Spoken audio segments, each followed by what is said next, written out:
جمہوری پبلیکیشنز کی عمران خان کے بکھرتے خواب، مماثلتیں، کس طرح سے عمران خان کے خواب بکھیرے گئے، اسٹیبلشمنٹ کی جانب سے، مقتدر حلقوں کی جانب سے پاکستانی عوام سے ان کا رابطہ ختم کرنے کی کوشش کی گئی۔ انتہائی اہم دو انتہائی اہم ترین کتابیں، دونوں فرق سہیل گوئندی صاحب کی، جمہوری پبلیکیشنز کی، یہ جناب آپ کے سامنے نوجوان نسل کو ان دونوں کتابوں کا مطالعہ کرنا چاہیے۔ تیسری اہم ترین اور بڑی کتاب، عدالتی فیصلے کا مکمل متن اور تجزیہ، بھٹو کا عدالتی قتل، بھٹو کا عدالتی قتل، نظریہ پاکستان اکیڈمی نے یہ کتاب چھاپی۔ مجاہد لاہوری صاحب جناب اس کے مصنف ہیں، اور اس کے اندر بھی اس تمام تر تفصیلی فیصلے کا ذکر جس کو ابھی سپریم کورٹ آف پاکستان کے ایک فیصلے کے نتیجے میں گویا کہ عدالتی قتل قرار دیا گیا اور معافی مانگی گئی کہ جناب ہم سے غلطی ہو گئی، اسی طرف لے جایا جا رہا ہے معاملات کو۔ ایف آئی آر میں کہا گیا اسی طرح ذوالفقار علی بھٹو صاحب کے خلاف بھی جھوٹے گواہان پیدا کیے گئے تھے، ان کے خلاف وعدہ معاف گواہ لائے گئے تھے،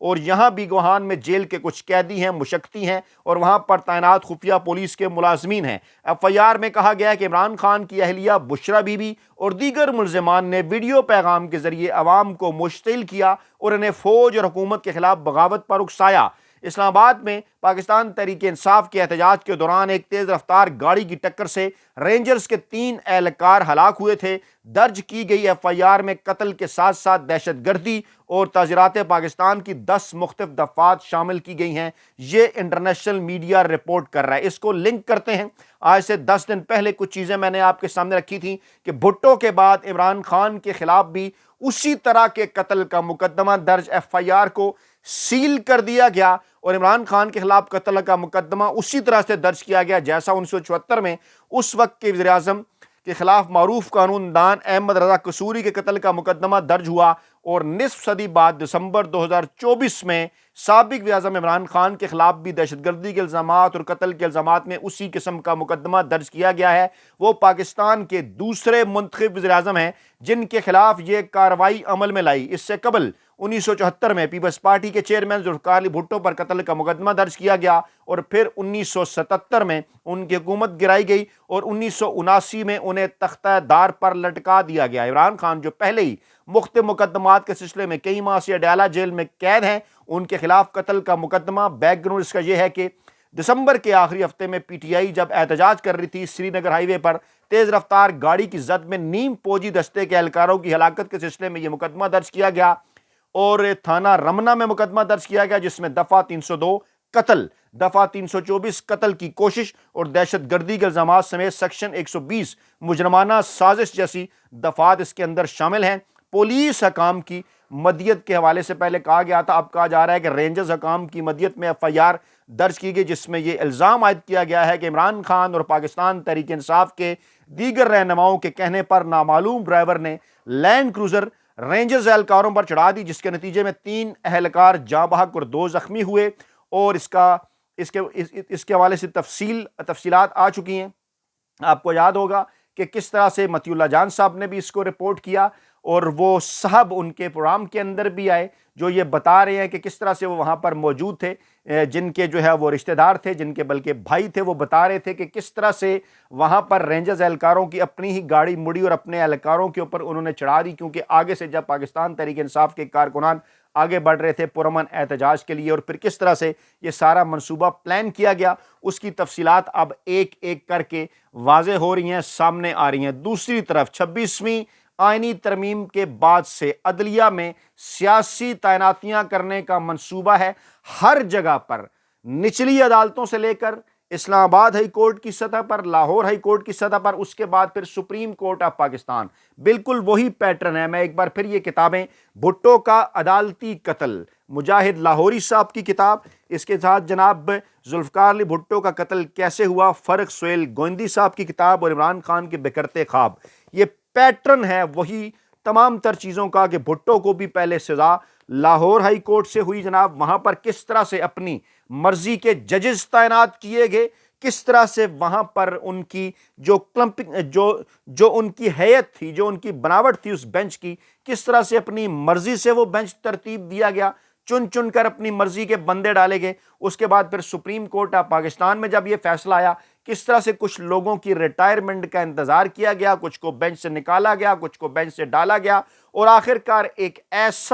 ایک بینچ کی ایک ایسی ہیئت بنانے میں اس وقت کی فوجی حکومت جنرل ضیاء کامیاب ہو گئے کہ جس کے نتیجے میں ذوالفقار علی بھٹو کا عدالتی قتل ہوا، اور آج تقریباً 45 برس کے بعد پھر سپریم کورٹ آف پاکستان نے اس فیصلے کو غلط قرار دیا۔ تو کیا آج اگر سپریم کورٹ آف پاکستان کو احساس ہو جائے کہ ایک مرتبہ پھر وہی غلط کام کرنے جا رہے ہیں تو کیا بہتر نہیں ہے؟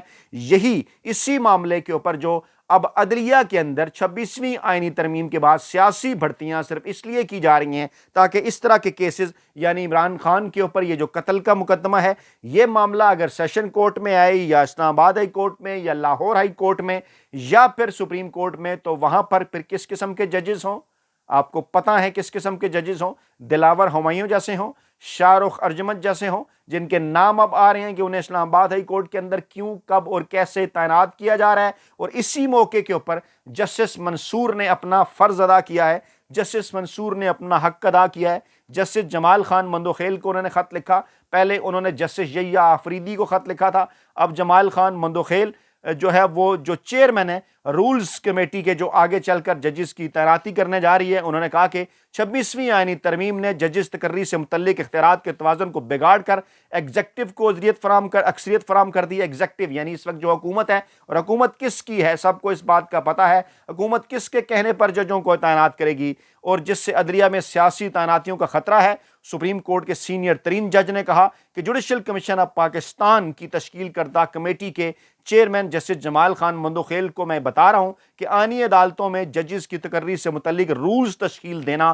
انتہائی اہم ہے۔ جو تقرری کے لیے رولز کی تشکیل عدلیہ کی آزادی اور قانون کی حکمرانی کے لیے ناگزیر ہے۔ آئین کا آرٹیکل 175A جوڈیشل کمیشن کو رولز تشکیل دینے کا اختیار دیتا ہے۔ کمیشن کے رولز میں ججز تقرری کے لیے رولز بنانا بھی شامل ہے۔ رولز کے بغیر ججز تقرری کے لیے جوڈیشل کمیشن کے اقدامات غیر آئینی ہوں گے۔ جسٹس منصور نے اپنے خط میں کہا کہ ملک میں عدلیہ کو ہمیشہ سے ججز کی تقرری کا اختیار رہا۔ 26ویں آئینی ترمیم نے ججز تقرری سے متعلق اختیارات کے توازن کو بگاڑ دیا ہے۔ 26ویں آئینی ترمیم نے جوڈیشل کمیشن میں ایگزیکٹو کو اکثریت فراہم کر دی ہے۔ جوڈیشل کمیشن کی تشکیل نو سے عدلیہ میں سیاسی تعیناتیوں کا خطرہ ہے، اور شفاف رولز کے بغیر تعیناتیوں سے عوام کا عدلیہ پر اعتماد متاثر ہوگا، عدلیہ کی آزادی متاثر ہوگی۔ ججز کی تعیناتیاں سیاسی وجوہات کی بجائے مضبوط استدلال کی بنیاد پر ہونی چاہیے۔ ہمیں ججز تقرری کے لیے سوچ بچار کے بعد رولز تشکیل دینے کی ضرورت ہے۔ ایسے رولز بنائیں جو عدلیہ کی آزادی اور میرٹ پر ججز کی تقرریاں یقینی بنائیں۔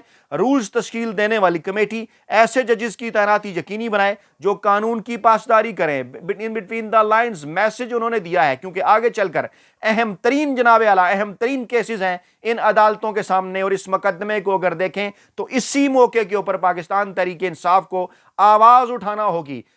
جو ہے وہ ملک میں موجود پاکستانی عوام کے ساتھ ساتھ اوورسیز پاکستانیوں کو ہر فورم کے اوپر اس معاملے پر آواز اٹھانا ہوگی۔ انتہائی اہم ترین نقطہ ہے جو ہم آج آپ کے سامنے رکھنے جا رہے ہیں، بلکہ نقطہ آغاز ہے خدا نہ خواستہ اس منصوبے کا کہ جس منصوبے کے تحت عمران خان کی پھانسی، عمران خان کے قتل، جی ہاں میں عمران خان کے عدالتی قتل کی جانب اشارہ کر رہا ہوں، اس کی بنیاد رکھنے کی کوشش کی جا رہی ہے۔ اور اسی موقع پر جسٹس منصور شاہ کا یہ خط انتہائی امپارٹنٹ ہے۔ گزشتہ ہفتے جوڈیشل کمیشن آف پاکستان نے ججز کی تعیناتی کے لیے رولز ترتیب دینے کے لیے کمیٹی تشکیل دی تھی، جس میں جسٹس جمال خان مندوخیل، جو کہ قاضی فیض عیسیٰ صاحب کے فیورٹ جج ہیں، قاضی فیض عیسیٰ صاحب پاکستانی مافیا ہینڈلر سہولتکاروں کے فیورٹ جج رہے ہیں، عمران خان کے بغض کا شکار، پاکستانی اسٹیبلشمنٹ کی محبت میں گرفتار۔ انہوں نے کیا کچھ کیا وہ سب کچھ آپ کے سامنے ہے۔ پاکستان تحریک انصاف کا راستہ روکا، اور اب خدا نہ خواستہ عمران خان کا راستہ روکنے کے لیے، ہمیشہ کے لیے عمران خان کا کردار ختم کرنے کے لیے